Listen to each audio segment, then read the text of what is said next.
So, when I was growing up, and I was about 16 or 17, I used to do some decorating with my next door neighbour's dad, a guy called Norman. And I used to go around his house because I was friendly with his son. And I moved into that area when we were about 10 or 11, when I was about 10 or 11. And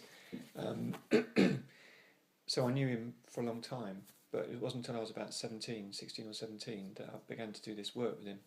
And it was decorating for his, he used to work for British Airways, he was an engineer there. And he basically let me work with him for money, which was great for me. And we built up a really good relationship, basically, and it was a really good laugh.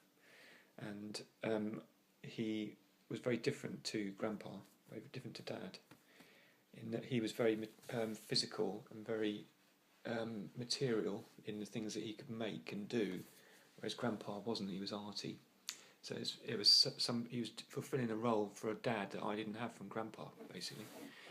But anyway, he used to go to New Zealand for holidays because he's British Airways, and he used to come back, and he's always really, really either burnt or very, very dark skinned.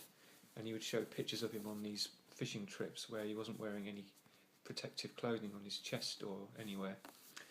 And unfortunately, he got melanoma, skin cancer, and it was very, very aggressive. And he got progressively worse and worse, had to take time off work. They put him on, they did surgery to take out his lymph glands because that's why it was spreading around his body. But it had spread to other parts of his body by the time they'd able to do surgery on him. And he had radiotherapy and chemotherapy, taking the drugs internally. Got very, very sick with all of that treatment. But throughout that period, he was always really very kind. He was the kindest man I knew, actually. He never went to church. He wasn't particularly a Christian, but he was the nicest person you could come across.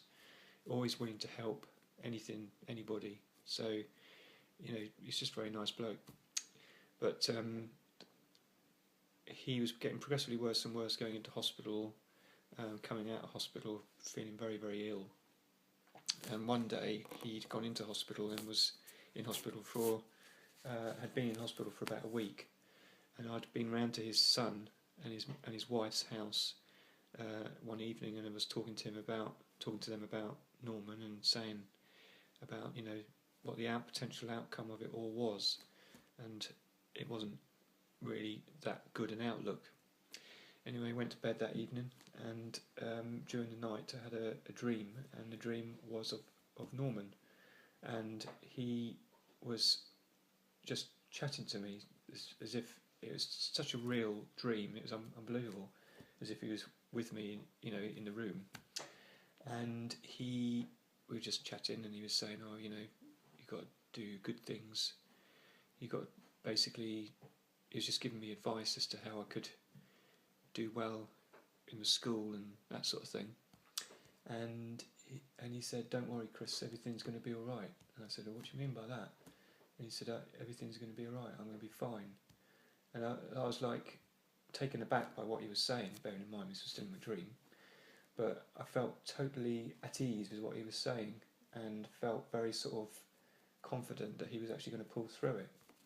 So the next morning I woke up and I was feeling really, really positive for him, and went over to see his son and his wife, not straight away but during the day, and they said that he passed away that evening in hospital.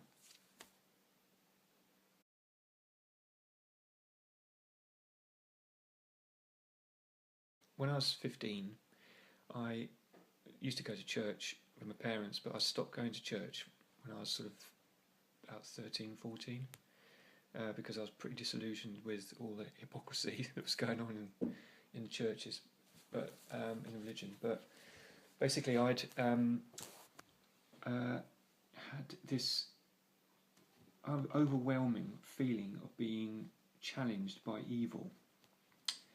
And it's very difficult to explain, but it felt like something was pushing me and pushing me and pushing me to make bad decisions and to be a nasty person.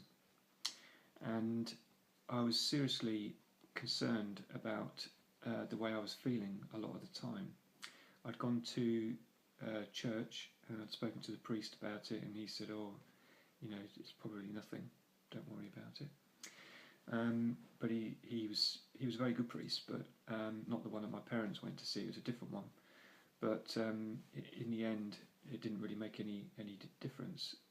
But what did it for me was that I had this feeling one morning.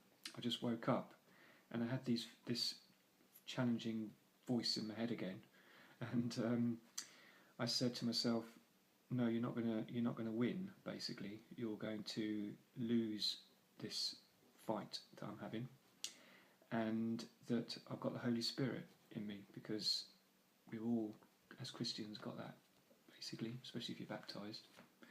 But and that I was stronger than it, and that it should basically go away, and it did." Wow, that's amazing. Wow. What did it feel like? Was it a person in particular, or was it just a feeling? It was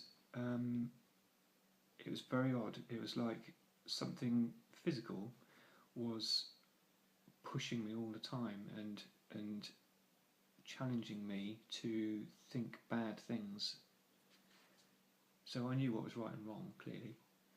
But it was pushing me into making the wrong decisions all the time about things. And it felt very uncomfortable. Did you ever think it could just be in your head, or did you always think it was someone else? No, I very much thought it was just in my head. I thought it was, it could have been, sound very dramatic, the devil sort of thing, but it was definitely evil. But the thought of the good thing was overwhelmingly good. The feeling that I had that morning, and that basically saw it off. It's very bizarre.